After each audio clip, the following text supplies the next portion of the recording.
기도하겠습니다. 하나님 아버지 감사합니다. 지난 한 주간도 우리는 고유의 명절을 맞아 오랜만에 부모님과 또 가족들 또 친지와의 만남을 통해 가정의 소중함을 일깨워 주심에 감사드립니다.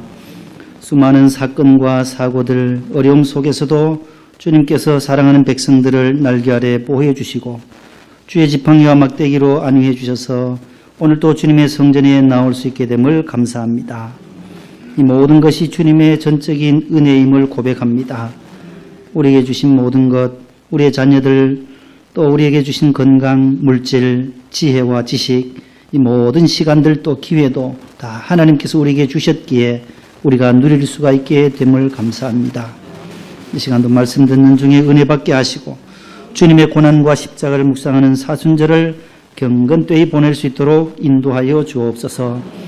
오늘 또 암으로 인해서 수술받고 하나님의 치료의 광선을 비추어 주시기를 기다리는 사랑하는 성도들 주님 친히 찾아가 주셔서 어루만져 주시고 보혈의 능력으로 다시금 일어나게 하시고 달리다 꿈의 역사가 있게 하옵소서. 항암 치료받는 자들도 있고 또 몸이 불편하여 나오지 못하는 분들도 있습니다. 고향을 방문한 분들도 있사오니 하나님께서 돌아오는 발걸음을 인도하시고 보호하여 주시옵소서. 예수님 이름으로 기도드리옵나이다. 아멘. 지난주에 광야에서 성도의 축복 신명기 8장에 있는 말씀으로 함께 은혜를 나눴습니다. 오늘 말씀은 베드로전서 4장 1절로 6절 우리 앞에 있는 그 제목을 한번 읽어보겠습니다. 시작. 이방인의 뜻, 하나님의 뜻. 한 번 더요. 오늘 본문에 나오는 단어들이에요. 2절과 4절에 3절에 나오는 이방인의 뜻과 하나님의 뜻이라는 두 단어가 대조적으로 나오고 있습니다.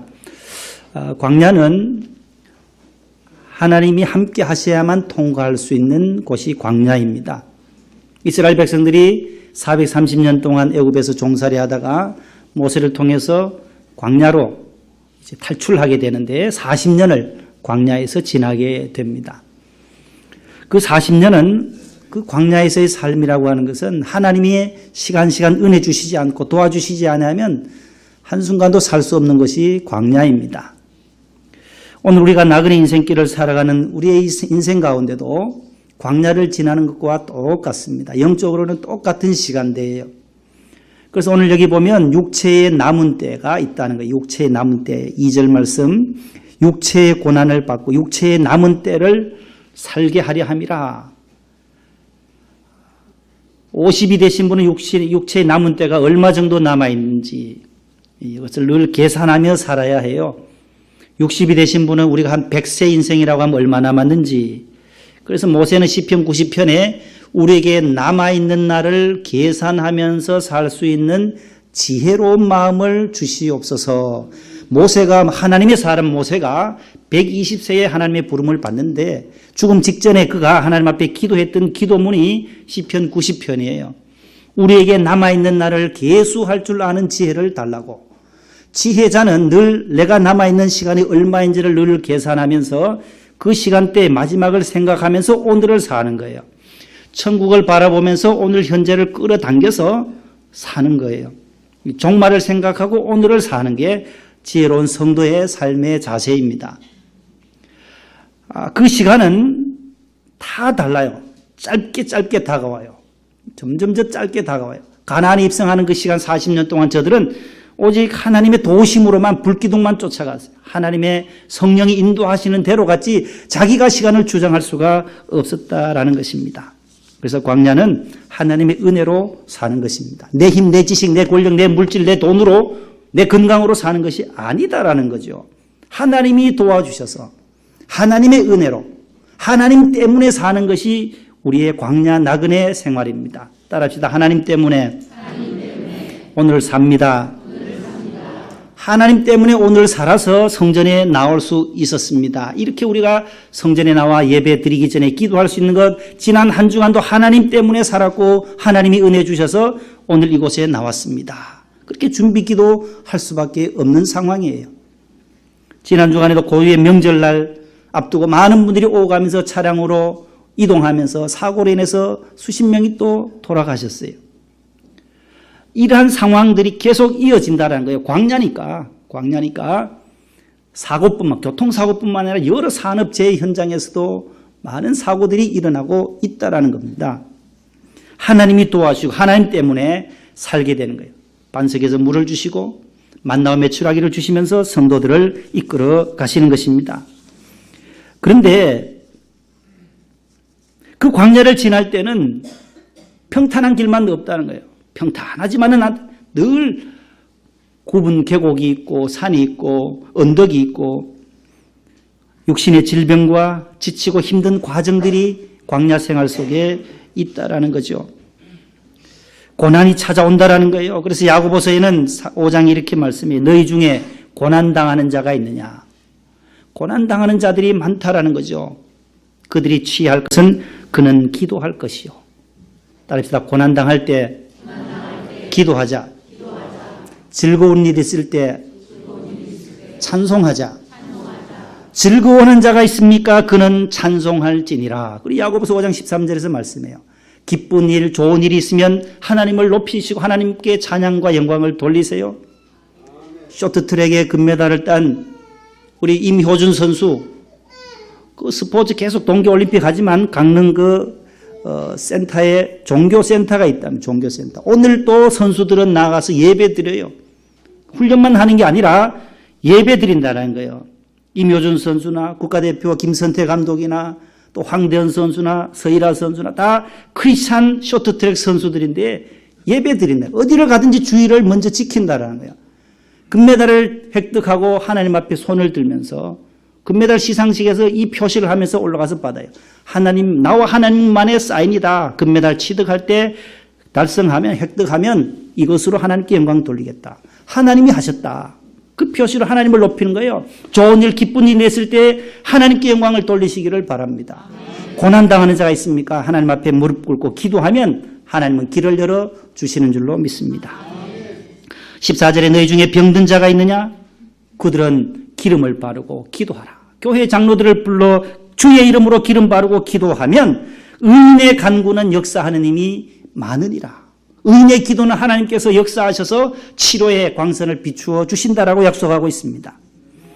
잠언 15장 29절에는 의인의 기도를 들으시느니라. 여호와는 악인들은 멀리하지만 의인의 기도를 들으신다. 따라합시다. 의인의 기도를 하나님은 들어주신다.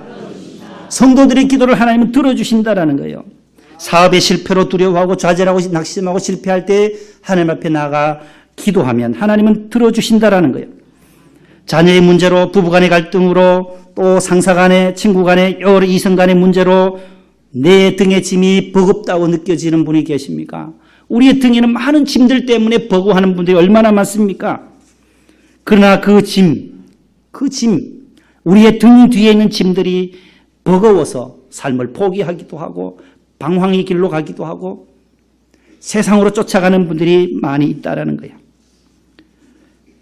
지난 명절에 우리 명성교회 부목사 출신들이 쭉 보낸 그 인사말 중에 내 등의 짐이라는 시를 한 분이 보냈어요. 내 등의 짐. 1950년 경남 하동에서 출생하신 시인 정호승 씨가 쓴 시예요.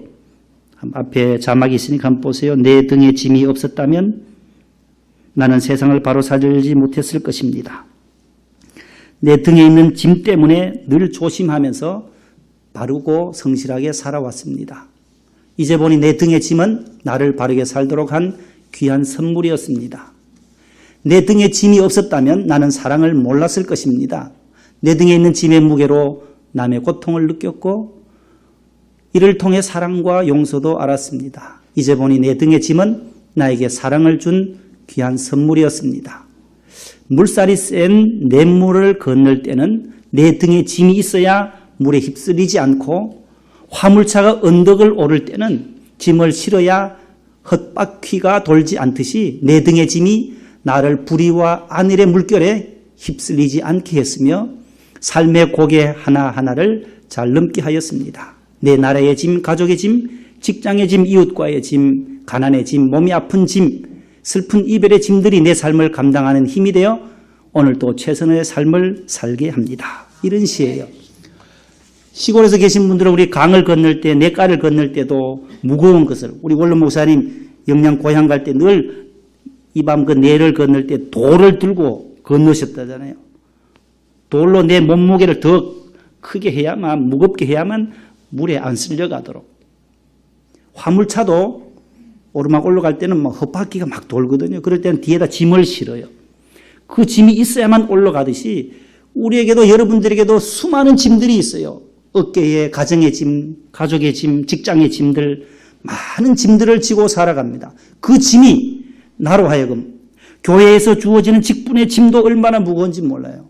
직분, 주신 직분 때문에 우리가 충성할 수 있고, 직분 때문에 또 나와야 하고 예배해야 하고 기도해야 하는, 충성하고 헌신하는 것도 짐이에요. 그러나 그 짐을 달게 지고 나가면 결국은 그 짐 이후에 예수님이 십자가의 짐을 진 다음에 죽으시고 부활의 영광의 아침이 있었던 것처럼 십자가와 이 부활, 짐과 영광은 비례된다는 거예요.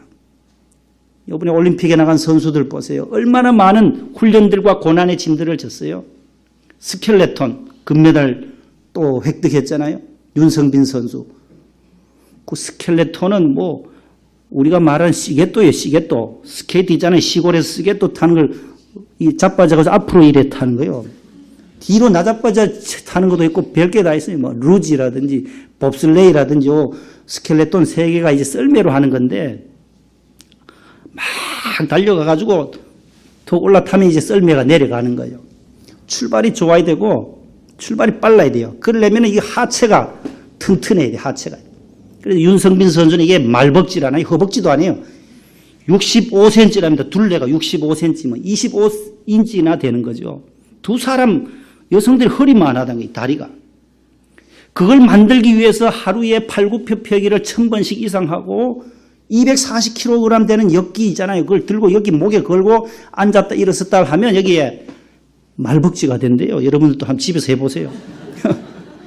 그 근육이, 말이 얼마나 잘 달려요. 말이 잘 달리는 건 그 다리 근육이거든요. 말처럼 출발하니까 스타트가 빠른 거죠. 그 다음에 내리막으로 가는 거예요. 1376m를, 1km 300m를 내려가야 돼요. 거의 아파트 40층에서 지상까지 내려오는 그 속도를 가니까 시속 120, 140km로 그 속도로 달려가니까 한때는 이게 위험해가지고 올림픽에서 금지됐었어요. 이 스켈레톤은 위험하다. 사고, 140km 달리다가 자빠지면 목 날아가고 죽는다는 거예요. 사고 위험이 있어가지고 그만뒀었는데 이게 다시 미국에서 할 때 다시 부활이 된 종목인데 그거 보세요. 그거. 금메달 따고 나서 그가 얼마나 많은 훈련을 했는지 고난을 겪었는지. 우린 보통 3끼 먹으면 잘 먹잖아요. 몇 끼 먹은지 아세요? 몇 끼 먹었대요? 8끼, 9끼씩 먹고 그걸 소화해내야 되니까. 이 시계또 타려면요, 스케이트를 타려면 몸무게가 무거워야 이 가속도가 붙어요. 고3 때 70kg였는데 이 친구가 8끼씩 먹고 살을 찌워야 되니까 몸무게가 많이 나가야 이게 속도가 빨라서 금메달을 딸 수 있으니까 8끼를 먹고 운동하도 이 살이 안 찌더란 거예요. 계속해서 뭐 닭 가슴살인지 뭐 먹으면서 운동하는데 너무 힘들어요. 뭐 토하고 싶을 정도. 그것을 견뎌내는 거죠. 그렇게 해서 87kg까지 끌어올린 거예요. 이 썰매 무게는 한 43kg를 초과하면 안 된답니다. 그래서 전부 사람 몸무게하고 이 시계또 몸무게가 이 시계또 있잖아요. 썰매 몸무게가 115kg 넘어가면 안 돼. 초과되면 안 돼요. 그래서 몸무게하고 딱 맞춰서 요거는 또 줄일 수 있으니까 한 33kg 되는 썰매를 가지고 1차, 2차 하루에 2번씩 타요. 1, 2차. 그 다음날 2번, 3, 4차 해가지고 1등 했다니까요. 보셨잖아요, 모두. 금메달 땄어요, 금메달. 금메달 딴 사람들의 그 과거의 시간들을 보면 숱한 그 고난의 시간이 있었다는 거예요. 먹는 것, 자는 것, 훈련하는 것 다 참아내고 이겨내야만 메달을 딸 수가 있는 거예요. 고난이 다 있어요. 우리에게도 다 짐이 있어요. 그 짐을 잘 지고 나아가시기를 바랍니다.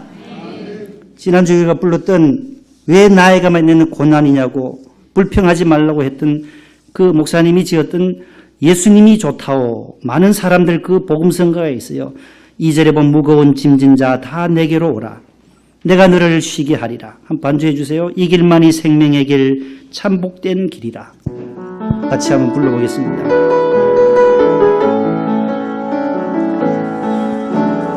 많은 사람들 진리를 모른 채 주님 곁을 떠나지만 내가 만난 주님은 참 사랑이었고 진리였고 소망이었소. 난 예수님 좋다오. 예수님 좋다오. 나 예수님 좋다오. 주를 사랑한다고 베드로 고백처럼 나 예수님 사랑한다오. 무거운 짐진 자 다 내게로 오라. 무거운 짐진 자 내게로 오라.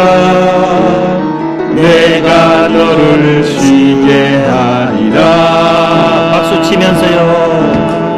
이 길만이 생명의 길, 참 복된 길이라. 항상 내게 들려주셨소. 난 예수님 좋다오. 난 예수님 좋다오.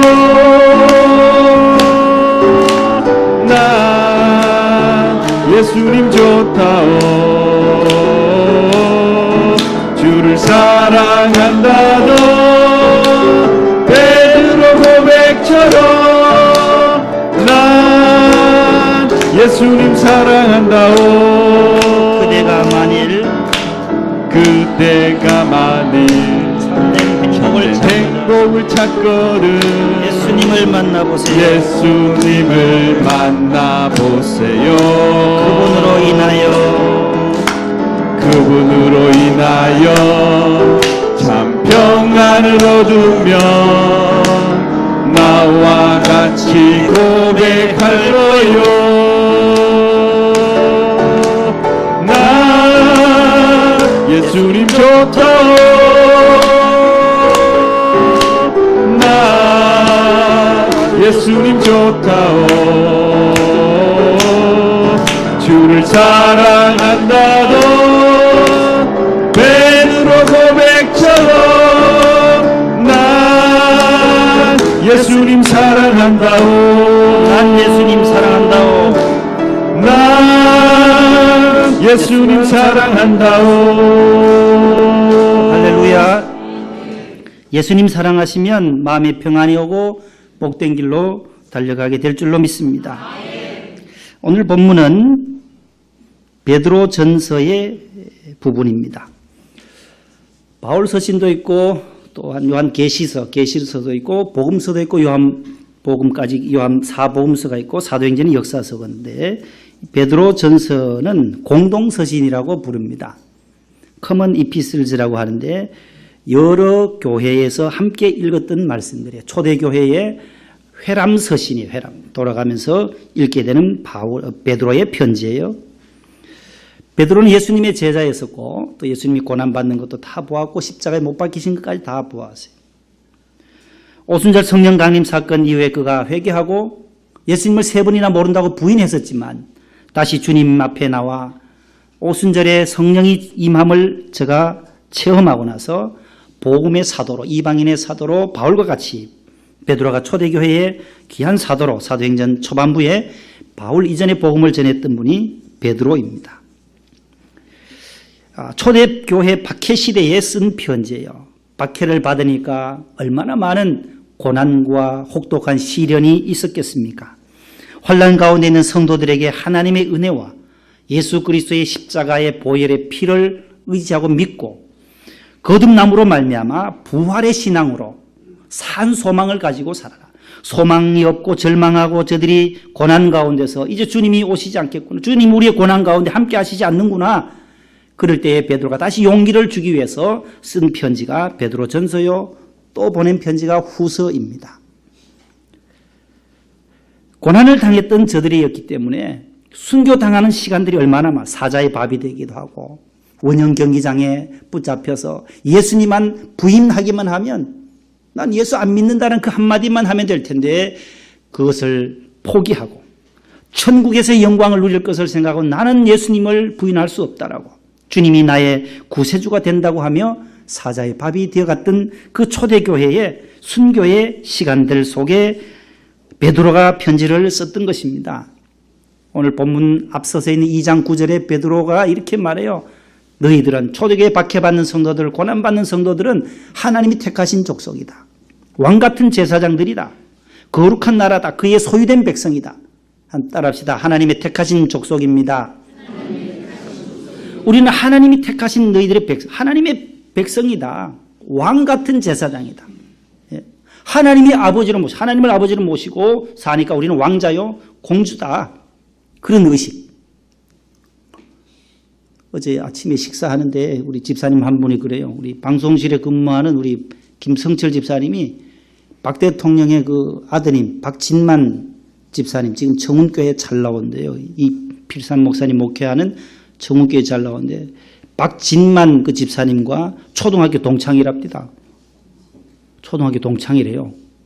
그래서 박진만 집사님 어머님이 유경수 여사님이잖아요.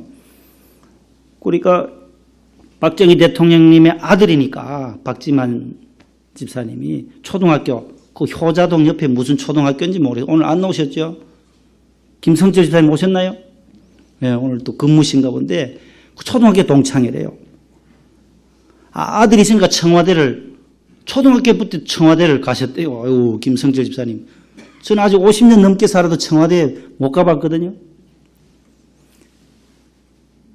아버지가 대통령이니까 아들은 그냥 아들 친구까지로 자유자재로 이제 들어갈 수가 있는 거예요, 청와대는. 여러분 보세요. 여러분들의 자녀들, 여러분들 가정의 자녀들이 학교에서 초등학교 다닐 때 친구들 데려가잖아요. 어떻게 데려가요? 우리 집에 놀러 가자고. 지가 집 사는데 한 푼도 안 보탰어요. 한 푼도. 근데 지 집이라는 거예요. 지 집. 자기 집이라는 거예요. 왜요? 아버지 집이니까. 아버지 집에 놀러 오는 자유자재로 들어오는 거예요. 아버지 집이니까 아들도 내 집이라는 거예요. 내 집. 하나님을 아버지로 모시는 분은 여러분들 하나님의 아들과 딸인 줄로 믿으시기를 바랍니다. 천지를 창조하신 하나님이 나의 아버지라는 거예요. 얼마나 우리가 부유해요. 만왕의 왕이시고 천지를 만물을 만드신 창조주 하나님, 전능자이신 하나님이 저와 여러분들의 아버지가 되시는 줄로 믿으시기를 바랍니다. 그것보다 더 큰 능력이 없어요. 하나님이 나의 아버지신데 그 능력, 그 권세, 그 무한한 축복은 그 아버지로부터 다 주어지게 되는 것입니다. 저희 아들도 친구들 데려올 때 보면 사택 내, 저도 사택 제가 돈 내서 산 건 아니지만 데려와요. 아버지가 있는 곳이니까. 자기 집에 가자는 거예요. 아들이, 딸들도 마찬가지고. 아버지가 계신 이 성전에도 우리가 아들과 딸로서 택하신 족속은 나와서 자유롭게 하나님을 찬송할 수 있게 되고 예배할 수가 있게 되는 복을 누리게 되는 것입니다. 택하신 족속, 왕같은 제사장, 거룩한 나라다. 이 거룩한 나라라고 한 것은 거룩한 백성, 거룩한 국가. 이 거룩한 나라라는 게 뭘까? 거룩이라는 단어가 뭘까? 거룩이라는 것은 성경이 거룩이 많이 나와요. 찬송가에도 나오고 오늘 본문에도 거룩. 하나님의 뜻이 거룩이라는 거예요. 하나님의 뜻이 거룩. 데살로니가전서 4장 3절 한번 찾아보시겠습니까? 빨리 찾으신 분 한번 읽어주세요. 데살로니가전서 4장 3절요.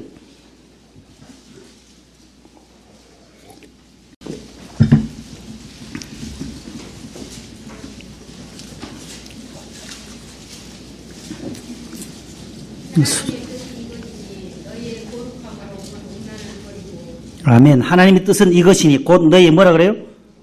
거룩함이니 돼 있어요.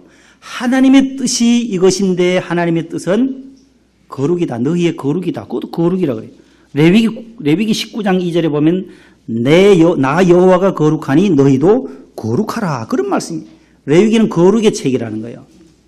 그럼 이 거룩이 뭘까? 거룩을 한자로 하면은 거룩할 성자를 써요. 거룩할 성자. 귀 옆에 입구, 그 다음에 임금 왕 밑에 이 성, 거룩할 성.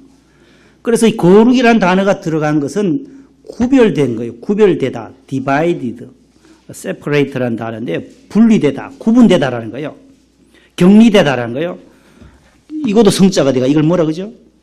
성경이라 그래요. 성경, 거룩한 글이라는 거예요. 구별된 책이라는 거죠.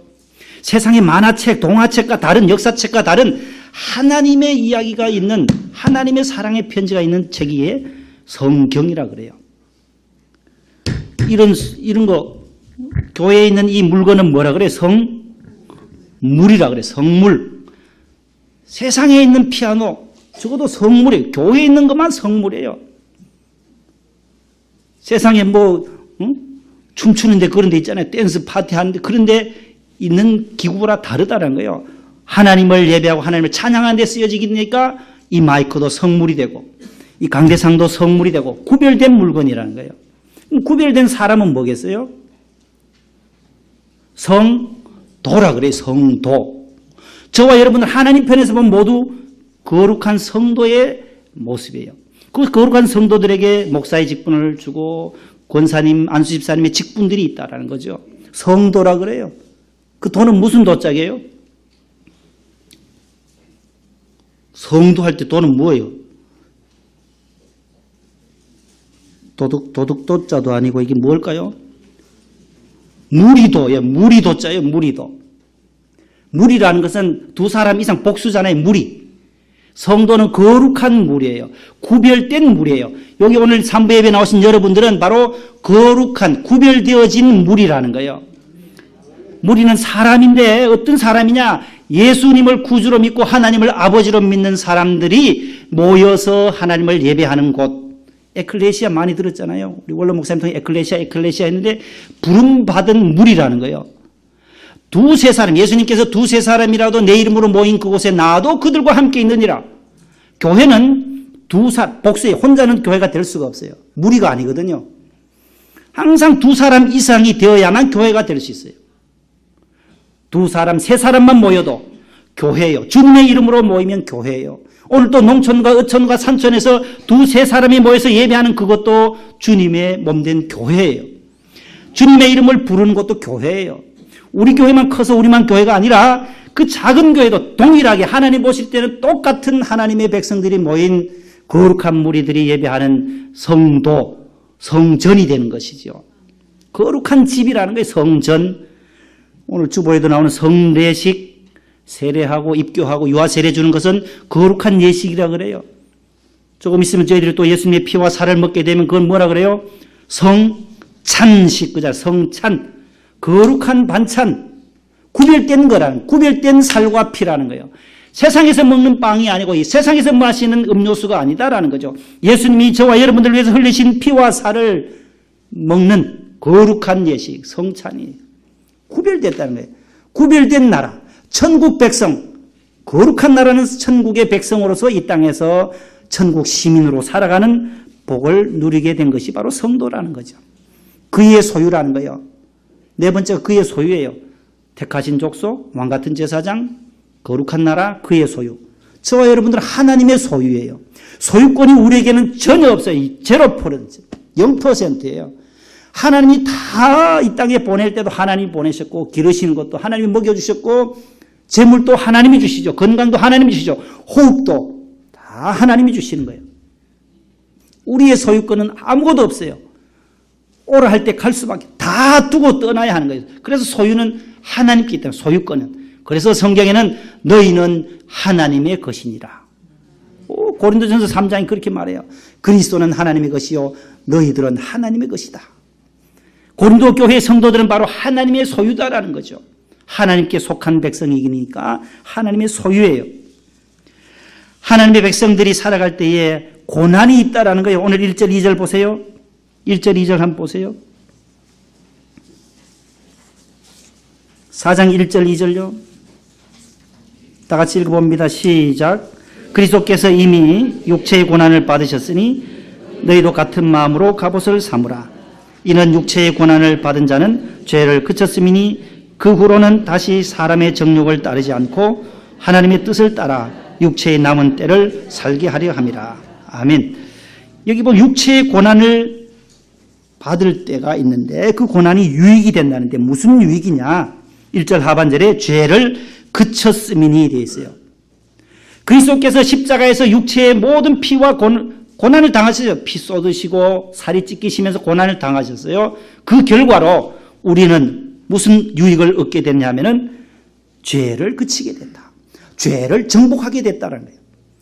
죄를 정복할 분은 오직 예수님밖에 없습니다. 이 세상의 죄와 사망의 권세를 이길 분은 예수님밖에 없는 줄로 믿으시기를 바랍니다. 예수님은 왜 이 땅에 오셨고 왜 우리 십자가를 지셨어요? 죄를 해결하기 위해서 오셨어요. 아담과 하와가 에덴 동산에서 영원히 살 수 있었어요. 그러나 하나님이 먹지 말라고 한 선악과를 먹었어요. 안 된다. 계속 타협하잖아요. 마귀와 사탄과 계속 아이 괜찮다. 안 된다. 하나님 먹지 말라고 했다. 아이 먹어도 된다. 먹어봐라. 하나님과 똑같이 될 거다. 거기에 그만 쏘가 넘어가는 거예요. 마귀의 유혹에 빠져서 선악과를 먹게 되는 거예요. 그로 말미암아 죄를 짓게 된 거예요. 하나님의 말씀을 믿었어야 하는데 아담은 믿지 못한 거예요. 요한복음 16장 9절 말씀에 죄에 대하여라 하면 그를 믿지 아니한 것이 죄다라는 거예요. 보혜사 성령님이 오면 죄에 대하여 의에 대하여 심판에 대하여 그렇게 책망하신다고 세 가지를 말씀하면서 죄가 인간의 죄가 가장 큰 죄가 뭐냐면 불신앙이에요.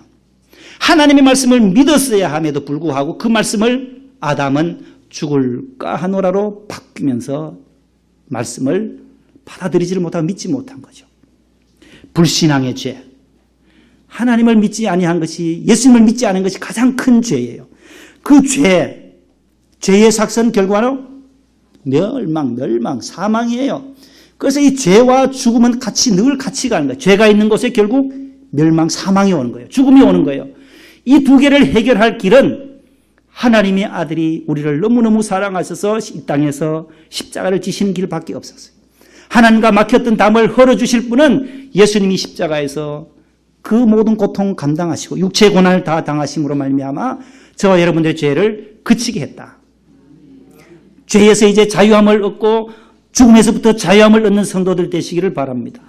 더 이상 죄와 사탄과 죽음 이 사망의 권세로부터 우리는 매여 있을 수가 없는 거예요. 우리는 부활하신 주님을 믿기에 죽음의 권세도 우리를 무너뜨릴 수도 없고 죄의 사슬 속에서도 우리가 자유함을 얻으면 올무가 끊어짐으로 너희가 해방되었던 것처럼 올무가 끊어졌네 해방되었네 우리 도움은 주의 이름. 올무가 끊어지는 것도 주의 이름 예수님의 이름이 우리의 올무를 죄의 올무를 끊어준 줄로 믿습니다. 육체의 남은 때를 생각하며 살라는 거 2절 말씀이에요.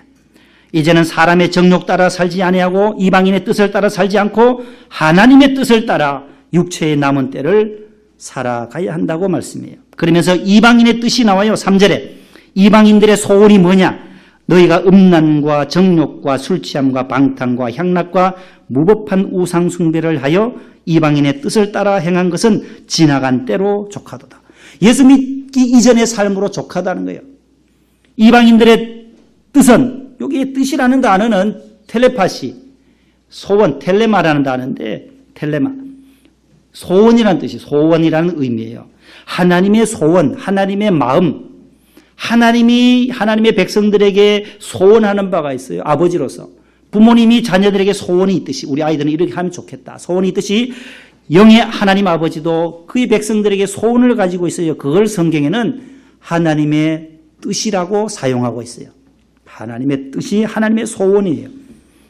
그런데 이방인의 뜻은 보면 음란과 정욕과 술취함과 방탕함과 향락과 우상숭배 이런 것이 세상 사람들이 가는 길이에요. 그분들의 마음의 소원들이에요. 그 옆에 5장 가보시죠. 4장 15절 한번 가보실래요? 우리 본문 그 옆에 15절 보세요. 15절 읽어보실래요? 시작. 너희 중에 살인이나 도둑질이나 악행이나 남의 일을 간섭하는 자로 고난을 받지 말려니와. 여기도 뭐 살인과 악행과 또 도둑질과 남의 일을 간섭하는 일로 고난받지 말라. 이런 일로 고난받는 것은 이방인의 뜻이에요. 이방인의 소원들이에요. 이방인들은 살인하고 고난받고 죄를 짓고 힘들고 죄 짓고 멸망길로 가고 이 다 이방인들이에요. 도둑질하고 또 철장진세 지고 이런 길이 아니라 하나님의 뜻을 따라가라는 거예요. 지난주에 울산에 살던 26살 아가씨가 제주도에 관광을 갔어요. 제주도 여행 많이 가잖아요. 근데 뭐 호텔에는 들어갈 수는 없고 하니까 저렴한 모텔에 게스트하우스 적은 데 가서 여행을 하고, 그 게스트하우스에는 그 관리인이 있었다. 업주는 따로 있고 관리인을 둬서 32살 한정민이라는 사람이 관리인으로 있었어요. 전국에 수배령이 내렸어요. 왜요? 그 26살 울산 처녀가 목졸림으로 질식사로 발견된 거예요. 부모님들이 연락을 해도 연락이 안 되니까 경찰에 신고하니까 경찰이 가보니까는 투숙객이 없는 거예요. 그 옆에 폐가에다가 시신을 넘겨놓고 경찰들이 또 이제 관리인한테 전화를 한 거예요. 마트에 가 있으니까 하니까 뭐 아주 태연하게 전화를 받아요. 아, 내가 지금 장 보러 왔습니다. 조금 있으면 들어갈 겁니다. 들어오기는커녕 거시로 톡겨버렸어요. 비행기를 제주공항에서 타고 김포로 와서 벌써 현장 수배 뭐 해가지고 500만 원 준다 하고 경찰은 전국에다가 수배령을 내렸죠. 검거될 줄 알았는데 지난 14일 날 수요일 날 천안 모텔에서 목매어 목숨을 끊고 끝이 나버렸어요. 그 모텔에 경찰들이 가보니까 현금 17,000원 남고 담배 3갑, 팝콘 봉지 하나, 콜라 하나, 그 다음에 유심칩을 뺀 핸드폰, 그렇게만 남겨두고 인생을 끝내버린 거예요. 사람을 죽였으니까, 살인했으니까 여기서부터 빠져나올 길이 어디 있겠어요? 이방인의 길을 쫓아간 거예요. 세상 사람들이 가는 길로 간 거예요. 하나님의 뜻이 아니에요. 하나님의 뜻과 정반대로 갔기에 스스로 피할 길이 어디 있어요? 결국은 자기 스스로의 목숨을 끊어버리고 결국은 파행으로 인생의 모든 것이 무너져버리는 이러한 기사를 보았습니다. 여러분 보세요. 성경은 하나님의 뜻을 따라가야 한대요. 오늘 본문이 속한 7절에 보세요. 만물의 마지막이 가까웠으니 그러므로 너희는 정신을 차리고, 따라합시다. 정신을 차리고 근신하여 기도하자. 근신하라는 말씀이 많이 나와요. 베드로전서. 깨어있으라는 거예요. 깨어있어야 이런 시험에, 이런 유혹이, 이방인의 뜻에, 음란과 정욕과 방탕에 이런 데 빠지지 않지, 깨어있지 아니하면, 믿음에 굳게 서지 아니하면 똑같이 갈 수밖에 없어요. 마귀의 전략이니까. 마귀는 계속해서 우리로 하여금 방탕길로 가게 만들어요. 그거 보세요. 4절 보세요. 이러므로 너희가 그들과 함께 그런 극한 방탕의 다른 짓을 하지 아니한 것을 그들이 이상히 여겨 비방하나. 세상 사람들은 예수 믿는 사람들 이상하게 여기는 거예요. 비방하는 거예요. 어떻게 향락도 하지 않고 주일날 술도 안 먹고 담배도 안 피우면서 어떻게 저렇게 예배만 드리러 가냐고 비방해요. 비난할 수밖에. 그러나 그 비난은 마귀의 술수요, 사탄의 전략이에요. 그 유혹에 빠지면 안 된다라는 거예요. 이방의 길로 가지 말라는 거예요. 하나님의 뜻을 따라서 하나님의 길로 나아가면 하나님께서 우리의 길을 선한 길로 목자장이신 예수님의 그 뒤를 따라가면 푸른 초장으로 가게 될 것이고 잔잔한 물가로 인도하실 거고 결국은 영원히 아버지 집에 거하는 복을 누리게 되는 줄로 믿습니다. 우리가 잘 아는 데살로니가전서 5장 16, 17, 18절 말씀, 항상 기뻐하라. 쉬지 말고 뭐죠? 기도하라. 세 번째, 범사에 감사하라. 살전 5장 16, 17, 18절이요. 항상 기뻐하라. 쉬지 말고 기도하라. 기도 생활. 그 다음에 범사에 감사하라. 시작. 항상 쉬지 말고 범사에 감사하라. 이게 뭐냐 말이에요. 세 가지가. 그 다음에 나와요. 성경에. 이는 나와요. 이는. 성경에 읽다가 이는이 나오면 이게 벼루기도 아니고 이는 무슨 이냐 하면은 앞에 있는 말씀에 대한 해답이에요. 해답. 결과예요. 앞에 이 세 가지를 왜 이렇게 하라고 했냐. 기도하라, 기뻐하라, 감사하라고 했냐면 이것이 이는 그리스도 예수 안에서 너희들을 향하신 하나님의 뭐라 그래요? 뜻이니라. 그 또는 하나님의 뜻이니라. 뜻이 뭘까요? 아까 뭐라 했어요? 뜻의 의미가 뭐라 했어요? 소원. 하나님의 소원으로 바꿔야 돼요. 소원. 이게 뜻으로 해나 그런데 델레마 투 데우. will of God. will이 명사로는 또 의지, 하나님의 의지, 하나님의 소원, 하나님의 마음이라는 뜻이거든요. 하나님의 마음이 뭘까? 하나님 우리에게 바라는 소원이 뭘까? 성경에는 세 가지라는 항상 주 안에서 기뻐하는 생활. 쉬지 말고 기도하고 하나님과의 관계를 계속 유지하라는 거죠. 그 다음에 범사에 감사하는 거. 범사는 뭐예요? 범사는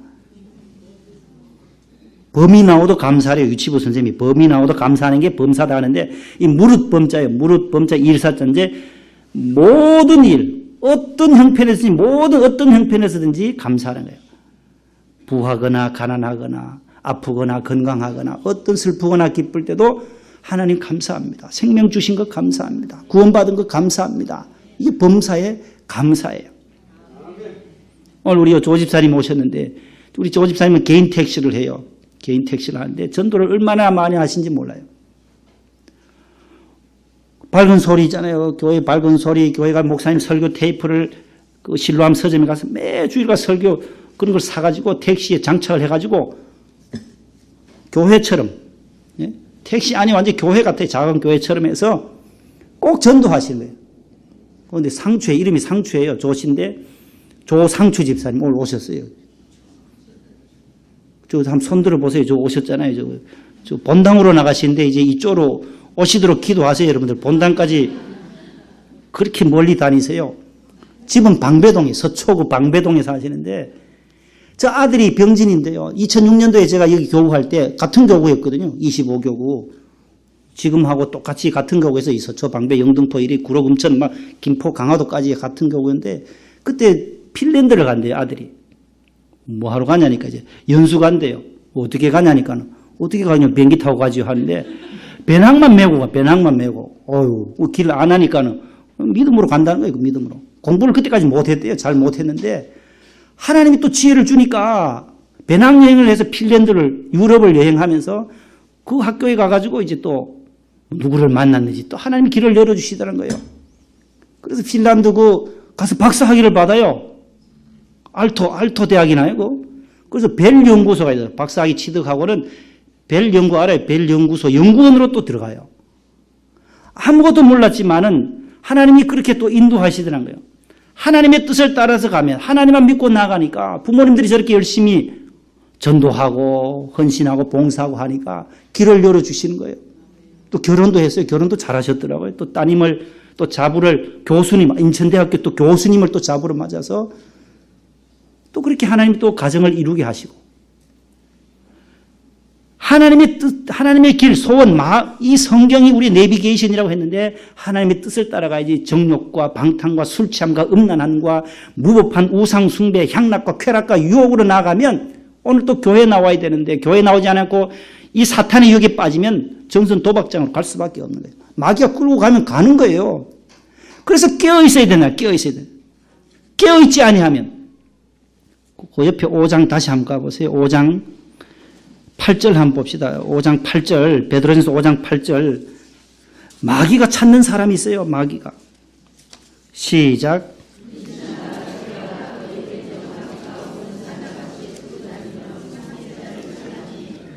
왜 찾겠어요?